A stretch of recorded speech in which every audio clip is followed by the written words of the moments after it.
Hello, everybody. It's Jim, the Gentleman Crafter. And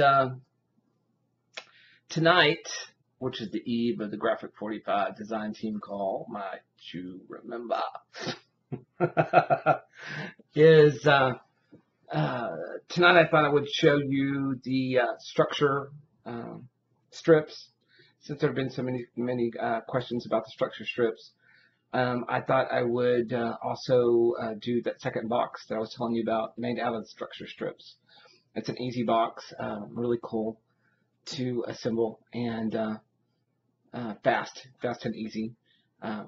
Gives you the support that you need, and I use it quite a lot. So thought I'd share that with you, and we'll get to it here in a second. Thanks.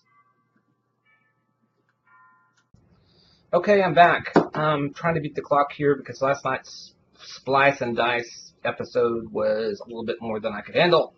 I don't understand how to do it yet, but I'm going to figure it out one day soon. But what I wanted to do real quick was I wanted to show you about the structure strips because there had been several questions about them. So here is what I'm talking about, structure strip. I may have coined the phrase. I certainly did not make this up. I don't know exactly who did. I have seen Laura Dennison from Following the Paper Trail. I've seen Kathy Order from Paper Phenomenon, my two teachers. They could be out on YouTube. I don't know. So I may have, like I said, may have named it. I don't know. I don't know that either. I haven't checked. So. But when you see me refer to structure strips in either my written tutorials or now my YouTube videos, tutorials, when I say structure strips, this is what I'm talking about. You don't go buy these at Michael's, you just make them. So, and basically what it is cardstock. You can use any cardstock you want. I chose craft cardstock for because it's heavier, I think, a little bit thicker and juicier. And I cut it down into 1-inch strips, and I scored it in the middle at 1/2 inch, and I added score tape to each end of it. So that's what that looks like. Okay, so let's make one real quick so we can, so I can show you how to do it. So once again, craft cardstock, 1 inch over, cut it down. I make several of these, and I keep them in a cup here behind my desk. Because I use them so much. So when I have some downtime and just need to do brainless stuff, I make score tape, structure strips from score tape and craft paper. So I'm going to do that in the middle. And so that was, I was watching somebody. So it's a 1-inch piece of craft cardstock. I scored it down at 1/2 inch. And now I'm going to add the paper, the tape to it. So, like this.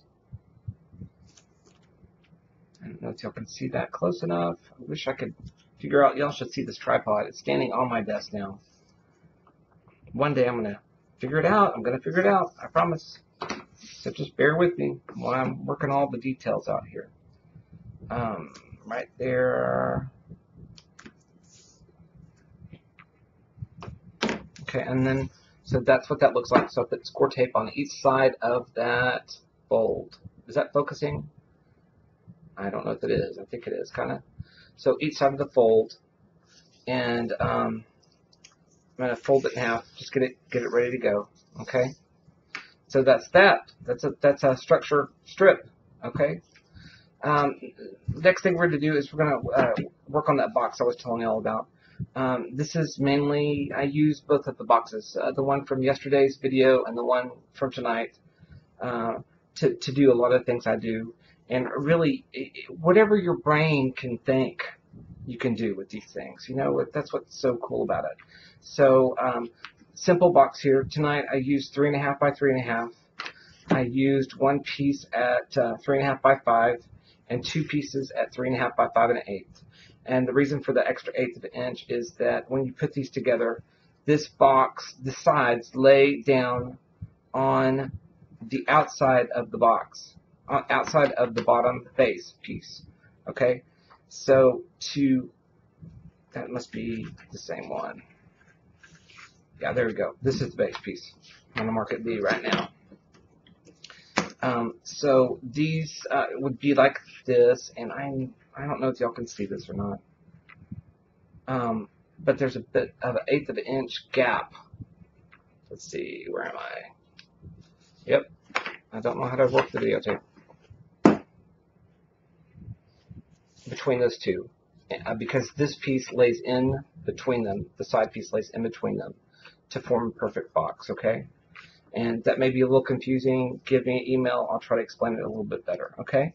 So, and do I say okay enough? And do I use exclamation points like way too much? I'm telling you, I love it. Okay, so, did I say it again? I'm going to cut my strips now. Move my scoreboard out of the way, grab my trimmer. And they're all basically going to be, well, there's, let's see, 1, 2, 2 at 3.5 inches. So I'm going to cut those down. 3.5, 3.5, and the others are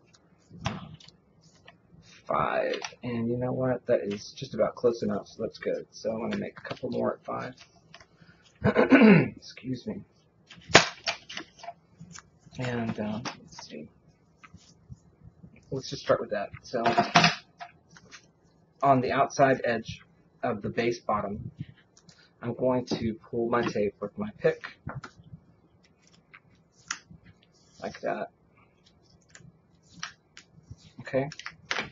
Probably wasn't a smart thing to do is to pull that other piece off so soon. So I'm lining that up. Let's see if I can get up here. Unfortunately, they're the exact same color, so you can't see the contrast. But I'm lining it up, and I'm sticking it down to the back side. Okay, so that's what that looks like there. Okay, I wish I could see across the room. I can't anymore. To see what the time it was. Okay, for the side piece, I'm going to just stick it down next to it, right? Like that. And I'm going to leave about a 1/16 of an inch piece on each end exposed. I'm going to fold my tape piece up, Okay? I'm going to do the same thing over on the other side. And, you know, let me get someone in here to help me so we can focus down on this. I'll be right back.